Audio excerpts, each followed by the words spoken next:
సాయిరామ్. మనం నిన్న 8-9 శ్లోకాలు చెప్పుకున్నాం. ఈరోజు 10-11 శ్లోకాలతో మనం ప్రారంభిద్దాం. 8-9లో భగవంతుడు ఏం చెప్పాడు? ప్రతి విషయం చక్కగా అర్థమైనట్టు భగవంతుడు అర్జునుడికి చెప్తున్నాడు. అది అర్జునుడికి కాదు, అర్జునుడికి కాక మనల్ని కూడా మనం అదే స్థితిలో అదే ఆలోచనతో మనం ఆయన చెప్పినది మనం ఆచరించినట్టయితే తప్పక మనం మోక్షాన్ని గ్రహించగలం. అంటే మోక్షం వైపు వెళ్ళగలం. మనకి మరి ఒక జన్మ అంటూ ఉండదు. జన్మ ఎత్తిన తర్వాత ఎన్ని కష్టాలు పడుతున్నామో ప్రతి ఒక్కరికి తెలిసిందే. నిజంగా జన్మెక్కిన తర్వాత మీరు ఏంటి సుఖపడ్డారా లేకపోతే కష్టపడ్డారా? ఒక్కసారి మీరు ఆలోచించుకోండి. ఈ జన్మ రహస్యం ఏంటి? ఈ జన్మ రహస్యంలో మీకు సంతృప్తి అన్నది లేదు. There is no satisfaction. భగవంతుడు కల్పించలేదు. Next, there is no peace of mind in your body. Peace of mind లేనే లేదు. అయితే మనం ఈ భోగాల గురించి, ఈ భోగాలు అనుభవించడానికి ఈ భోగాల్లో అన్నీ ఉన్నాయని ఎంతో చక్కగా భోగాలను అనుభవిస్తూ దీనికి మించింది లేదు, ఈ భోగాలే మనం అనుభవిద్దాం, ఇదే మంచిది, ఇది శ్రేష్టమైనది అని మనం భావిస్తూ భగవంతుని మీద ధ్యానం చేయకుండా, భగవంతుని తలుచుకోకుండా మనం ప్రవర్తిస్తూ ఉన్నాం. ఉన్న 24 గంటల్లో భగవంతుని మనం ఎంతసేపు ప్రార్థిస్తున్నాం? భగవంతుని ఎంతవరకు మనం మైండ్లో పెట్టుకుంటున్నాం? మనకు భగవంతుడు ఏంటి ఇచ్చాడు? భగవంతుడు ఇచ్చినది ఏంటి? ప్రతిదీ ఇచ్చాడు. ప్రకృతితో సంబంధం ఇచ్చింది. సుఖపడు అంటున్నాడు. ఇన్ని ఇచ్చిన వాళ్ళు ఏంటి? మనం చేసే పని ఏంటి? స్వచ్ఛమైన కర్మలు చేస్తున్నావా అని ఆలోచించుకుంటే ఉదయం నుంచి సాయంత్రం పడుకున్న వరకు మనం మన బాగోగుల గురించి, మన సెల్ఫిష్ గురించి ఎన్నో పాటలు పడుతూ ఉన్నాం. పడుతూ లెగుస్తూ ఓన్లీ ధనార్జన గురించే. నేను వాడికన్నా పెద్దవాడు అవ్వాలి, నాకు సుఖం కావాలి, నాకు భోగాలు కావాలి, నేను దీంట్లో అనుభవిస్తున్నాను. ఇదే రొటేషన్ అన్నమాట. ఈ రొటేషన్లో పడిపోతూ ఏమీ మనం ఆలోచించుకోవట్లేదు. అయితే ఇంతవరకు మనం ఏంటి 9-10లో భగవంతుడు మనకి ఏం చెప్పాడు అన్నది మనం ఒక్కసారి గ్రహించుకుంటే, 9లో 9-10 నేను చెప్పాను. అంటే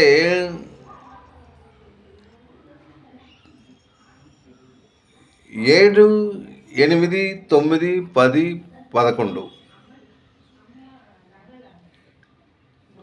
10-11 అన్నది ఈరోజు అవుతుంది. ఆ రోజు 8-9 నేను చెప్పాను. ఏంటి 8వ శ్లోకంలో ఆయన చెప్పింది ఏంటి?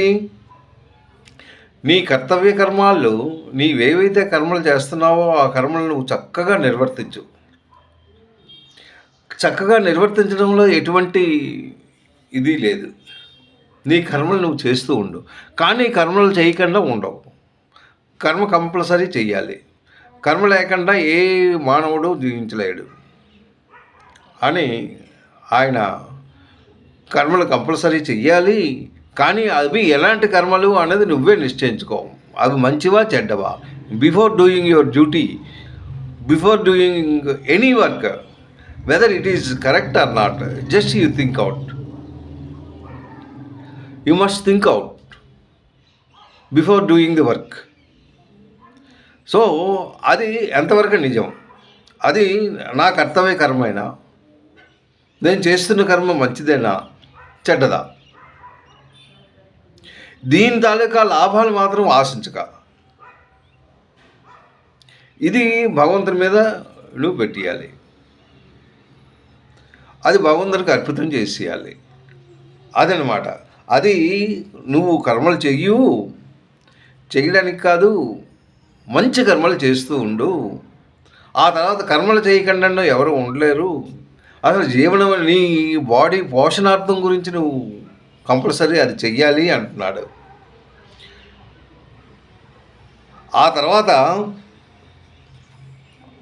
9వ శ్లోకంలో ఆయన చెప్పింది ఏంటంటే, కర్మల్లో కాక ఇతర కర్మల యందు నువ్వు ఈ కర్మలు చేస్తున్నావు. ఏవి?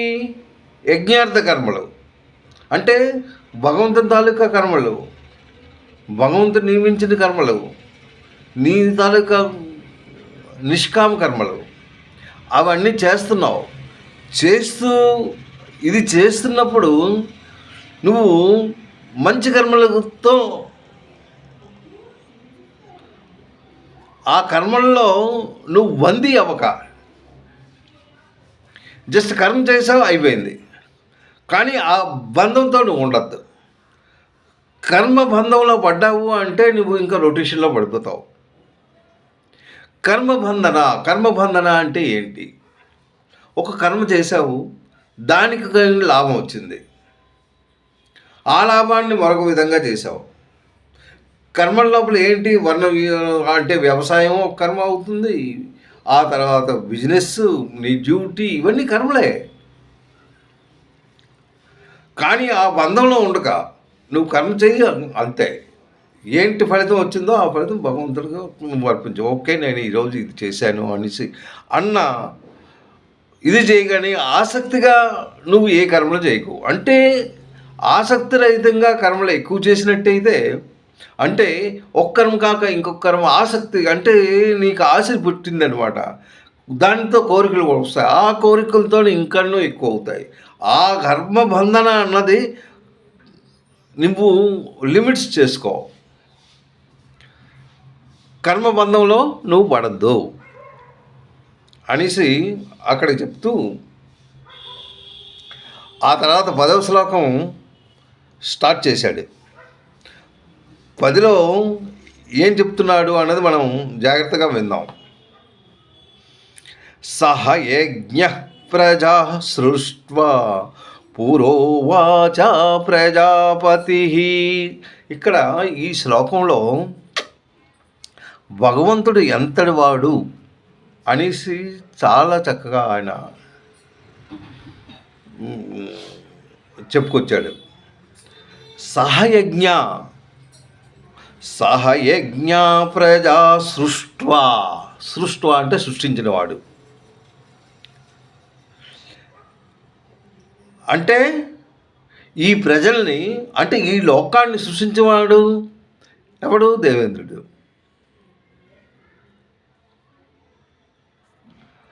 అది సహయజ్ఞ ప్రజా సృష్ట్వా పురోవాచ ప్రజాపతి అనేన ప్రస విశ్యద్యం ఏషవో సృష్టికా మదక్. ఇష్టభోగములను ఇచ్చినది కా మదక్ అన్నాడు. ఇక్కడ సహయజ్ఞ ప్రజా సృష్టించిన పురోవాచ అంటే వాచ అంటే పలికాడు. ప్రజాపతి ఎవడు? బ్రహ్మ. ఈ సృష్టించిన వాడెవడు? బ్రహ్మ. దీనికి అందరికీ కారణం ఎవడు? భగవంతుడు. ఆయనకి చెప్తూ, బ్రహ్మకు చెప్తూ, నువ్వు యజ్ఞం ద్వారా ఈ ప్రజల్ని సృష్టించి వాళ్ళకి ఒక ఇన్స్ట్రక్షన్స్ ఇవ్వు. వర్ణాంతరంగా నువ్వు డివైడ్ చేస్తూ ఆ పనులు నువ్వు చేస్తూ నీ సకర్మలతో నువ్వు జీవిస్తూ ఉండు.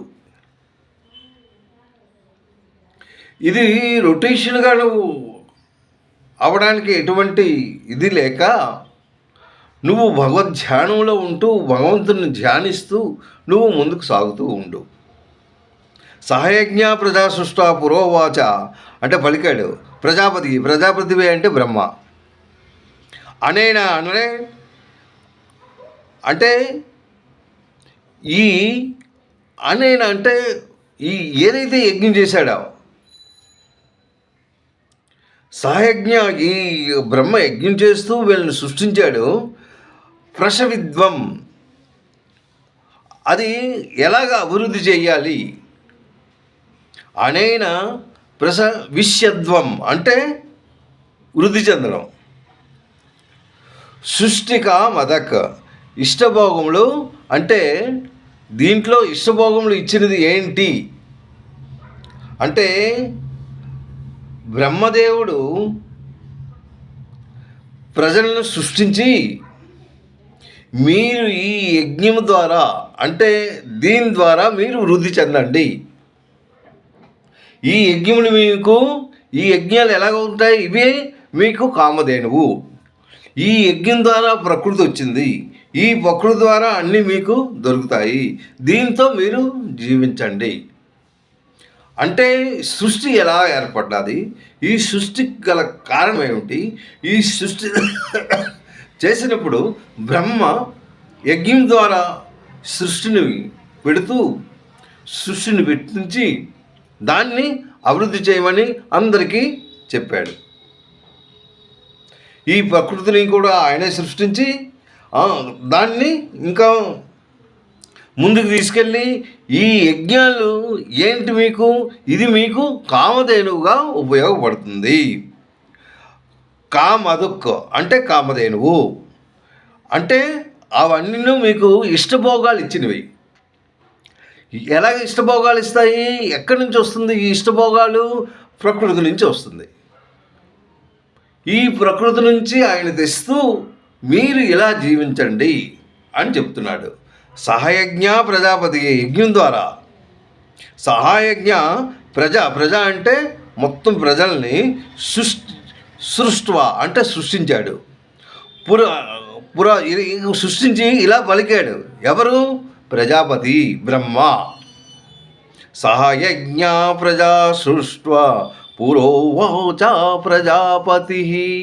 అనేన అంటే ఈ యజ్ఞం ద్వారా ప్రసవిద్యం ఏదైతే యజ్ఞం చేశాడో దాన్ని విద్దం అంటే ఏంటి? అభివృద్ధి. దీన్ని అభివృద్ధి చెందాడు. ఎలాగా? ఈ యజ్ఞం అన్నది మీకు కామధేనువుగా మీకు ఉపయోగపడుతుంది. దాని ద్వారా మీరు వృద్ధి చెందండి. మీకు ఏంటి కావాలంటే అది మీ కోరికలను తీర్చేది అది. అందు గురించి దానికి ఏంటి? కామదుక్ అనేసి పేరు పెట్టాడు. ఇది 10లో చెప్తూ నెక్స్ట్ 11కి మనం 11లో ఏం చెప్పాడు? 10లో ఈ 8, 9లో నీకు కర్మలు ఎలా చేయాలి? ఈ కర్మలు నువ్వు బంధుడు కాక భగవాన్ని అంటే దాన్ని ఈ యజ్ఞాలు ఇవి నువ్వు చేస్తున్నావు, అది ఒక కర్మేని. ఈ కర్మలు చేస్తూ ఇతర కర్మలు నీ పోషణార్థం కూడా నువ్వు చెయ్యు. ఆ కర్మలు చేస్తూ ఒక మంచి మార్గంలో నువ్వు వెళ్ళు అనేసి చెప్తున్నాడు. ఆ, ఇవి ఈ యజ్ఞాలు ఎవరైతే చేస్తారో అవి కర్మబంధంకి అవి అవి రావు, కర్మబంధంలో పడివు. ఈ విషయం నీ కర్మబంధంలో నువ్వు కర్మబంధంలో పడాలంటే నువ్వు కర్మ చేస్తూ నీ సెల్ఫిష్ గురించి నువ్వు కర్మ చేస్తూ నువ్వు కర్మబంధంలో పడుతూ ఆ దాంట్లో ఆసక్తుడివై దాంట్లో కోరికలను పెరుగుతూ అవి నువ్వు పెరుగుతూ ఉంటాయి. అది లేకుండానే ఇలా చెయ్యు. ఏంటంటున్నాడు? సహయజ్ఞ ప్రజా సృష్ట పురోచన ప్రజాపతి అంటే బ్రహ్మ ఈ దీనికి కారకుడు ఎవడు? బ్రహ్మ. ఈ బ్రహ్మ ద్వారా నువ్వు సృష్టి అయ్యాడు. ఈ బ్రహ్మ ద్వారా నీకు అన్నీ ఇచ్చాడు. ఒక కామధేనువు గన్ను నీకు ప్రకృతినిచ్చాడు. ఈ ప్రకృతినిస్తూ పంటలు పండించాడు. దాంతో నువ్వు తింటున్నావు. ఇది నువ్వు 10లో ఆ శ్లోకం చెప్పాడు. 11వది ఏంటన్నాడు? దేవాన్ భావయాతానే అనేనా. దేవాన్ అంటే దేవతలు. ఇప్పుడు బ్రహ్మ దగ్గర ఉన్న వాళ్ళందరూ వాళ్ళు దేవతలు, వీళ్ళు మనుష్యులు, రాక్షసులు. ఇలాగ 3 విధాలుగా సృష్టించాడు. అవతల దేవతలనే బ్రహ్మ సృష్టించాడు, మనుష్యుల్ని బ్రహ్మ సృష్టించాడు, రాక్షసులను కూడా బ్రహ్మ సృష్టించాడు. వాళ్ళ తాలూకా బుద్ధులు మాత్రం వేరే వేరేగా ఉంటాయి. ఆ గుణాలు ఎక్కడి నుంచి వచ్చాయంటే ప్రకృతి నుంచే వచ్చాయి. అదనమాట. దేవాన్ భావయాత అయిన దేవాభావయంతు అంటే భావయంతు అంటే వృద్ధి చెందడం, పరస్పరం భావయంత అది తృప్తిపరచడం, శ్రేయ పరమ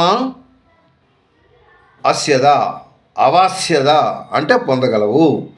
ఈ యజ్ఞం ద్వారా మీరు ఏదైతే మీరు యజ్ఞం చేస్తున్నారో మీరు దేవతలను తృప్తిపరచాలి. ఆ దేవతలు మిమ్మల్ని అనుగ్రహిస్తారు. నిస్వార్థ భావంతో మీరు సంతృప్తిపరుస్తూ అప్పుడు మీరు పరమ శ్రేయస్సును మీరు పొందగలరు. దీంట్లో అర్థం ఏంటంటే ఈ శ్లోకంలో 11వలో ఏం చెప్పాడంటే వీళ్ళు భగవంతుని సృష్టించాడు, కానీ దేవతలను మాత్రం నువ్వు తృప్తిపరచాలి.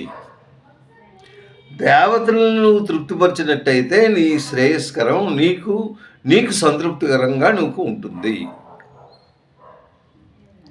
దేవతల్ని యజ్ఞం ద్వారా నువ్వు తృప్తిపరచాలి. ఆ యజ్ఞమే కాదు, దానం చేయాలి, ధర్మం చేయాలి, పూజలు చేయాలి, పునస్కారాలు చేయాలి. ఇవన్నీ నువ్వు దేవతలకు అర్పిస్తూ ఉండాలి. ఆ దేవతలు సంతృప్తి పడితేనే నువ్వు సంతృప్తి పడగలవు. అక్కడ కనెక్షన్ అన్నమాట. ఆ దేవతలకి నువ్వు తప్పగా నువ్వు పూజ చేయాలి. ఈ దేవతలు బ్రహ్మ, విష్ణు, మహేశ్వరులు వీళ్ళందరూ భగవంతుడు సృష్టించిందే. శివుడు అతను కూడా అంతే. బ్రహ్మ మొత్తాన్ని సృష్టించాడు. విష్ణు ఆయన అన్నీ చూస్తున్నాడు. ఇవి ఇలాగ సృష్టించి ఒక రోకు తెచ్చుకున్నాడు. అయితే ఇందులో ఉన్నది దేవాన్ భావయాతైన దేవభావయంతు పరస్పరం భావయంతు శ్రేయ పరమావాస్యద. మీరు పరస్పరము దేవతలను పూజ చేస్తూ సంతృప్తి పరచు పరమ శ్రేయస్సును అంటే చాలా ఆనందాన్ని మీరు పొందగలరు. దేవతలను ఇన్ కేసు మీరు పూజ చేసినట్టయితే ఆ దేవతలు చాలా చక్కగా మీరు చేయగలరు.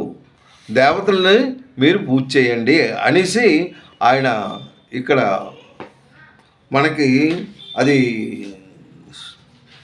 చెప్తున్నాడు. అయితే మీరు చేసే పనేంటి? కర్మలు చక్కగా చేస్తున్నారా లేదా? ఈ కర్మల్ని అతను ఏంటంటున్నాడు, నువ్వు కర్మలు చెయ్యు, కర్మలు చేయకుండా ఉంటే నీ బాడీకి నువ్వు బాడీ పెరగదు. నీ బాడీకి అవసరం కర్మ చేయడం. అంటే కర్మ అంటే తినడం, పడుకోవడం, చూడడం, వినడం, వాసన చూడడం, తినడం, తినేదే అరిగే శక్తి ఉండాలి. ఇవన్నీ ఉన్నాయి. ఇవన్నీ పెట్టేసి ఇదంతా బ్రహ్మ తాలూకు. అది అతని సృష్టికర్త. ఇవన్నీ చేశాడు. ఇవన్నీ చేస్తూ నువ్వు కర్మలు చేస్తున్నప్పుడు మాత్రం యజ్ఞాలు చేస్తూ ఉండాలి. అంటే వేదాలు చదువుతూ ఉండాలి. వేదాల్లో ఉన్న సారాన్ని గ్రహించాలి. దాన ధర్మాలు చెయ్యాలి. ఒక్క సెల్ఫిష్ గురించే నువ్వు మాట్లాడకూడదు. నేను ఈరోజు సుఖంగా ఉన్నాను, నాకు ఇంతకంటే ఇంకేటి కావాలి అని నువ్వు పట్టుకుంటే అవ్వదు. నీకు ఎవరు సృష్టించారో వాళ్ళని కూడా నువ్వు సంతృప్తిపరచాలి. వాళ్ళని సంతృప్తిపరచాలంటే నువ్వేం చేయాలి? నువ్వు వేదాలు చదవాలి, పూజ చేయాలి, యజ్ఞం చేస్తూ ఉండాలి. ఆ తర్వాత ఎన్నో రకాలుగా ఇవి ఉన్నాయి. అవి చేస్తూ నీ తాలూకా సకర్మలు చేస్తూ ఉండు. నీ కర్మలు మాత్రం నువ్వు చేస్తూ ఉండు. కానీ ఇది కూడా ఒక భాగం. ఈ భాగంలో నువ్వు ఇందులో ఉంటూ వాళ్ళని సంతృప్తిపరుస్తూ ఉంటే నీ తాలూకా జీవితం బాగుంటుంది అనేసి ఈ మనకి ఈ 10వ శ్లోకంలో, అంటే 11వ శ్లోకంలో చెప్పాడు. ఈ యజ్ఞం ద్వారా మీరు దేవతల్ని తృప్తిపరుస్తూ మిమ్మల్ని ఎప్పుడైతే దేవతలను మీరు తృప్తిపరిచారో మీకు ఆ దేవతలు నీకు అనుగ్రహిస్తారు. మీకు ఏంటి కావాలో అవన్నీ ఇస్తారు. కానీ వాళ్ళని మాత్రం నువ్వు తృప్తిపరచాలి. అది ఎలాగా? నిస్వార్థవార్థంతో. నీలో స్వార్థం ఉండకూడదు. నేను వాళ్ళకి పూజ చేస్తే వాళ్ళు నాకు ఇచ్చేస్తారు అన్న స్వార్థం లేకుండా నన్ను ఒక మంచి భావనతో ఆ భగవంతుని తలుస్తూ ఉండాలి. తలుస్తూ ఉండి మీ సకర్మలు మీరు చేస్తూ ఉండాలి. మీరు పరస్పరము మీరు సంతృప్తిపరుస్తూ ఆయన్ని కూడా సంతృప్తిపరచాలి అన్నమాట. ఈ 10వ శ్లోకంలో చెప్పారు. అంటే మనం ఏంటి నేర్చుకుంటున్నాము అన్నది మీరు ఒక్కసారి మీరు గ్రహించుకుంటే భగవంతుడు ఎంత చక్కగా ఒక్కొక్క శ్లోకాన్ని వివరిస్తూ మనల్ని జ్ఞానం వైపు తీసుకెళ్తున్నారు. ఆయన మన కిందన పడేయకండి అన్నాం. జ్ఞానాన్ని మైండ్లో గుచ్చుతూ ఆయన ఒక్కొక్క మెట్టు మనల్ని ఎక్కిస్తున్నాడంటే ఆ పరమాత్మ పాదపద్మాలకి మనం శతకోటి వందనాలు చేస్తూ ఆయన చెప్పినది మనం చక్కగా విందాం. డైలీ నేను అంటే నాతో ఏదైతే భగవంతుడు నాకు చెప్పిస్తున్నాడో అది మీరు వింటూ ధన్యులవుతారని మనసారా కోరుకుంటున్నాను. సాయిరామ్.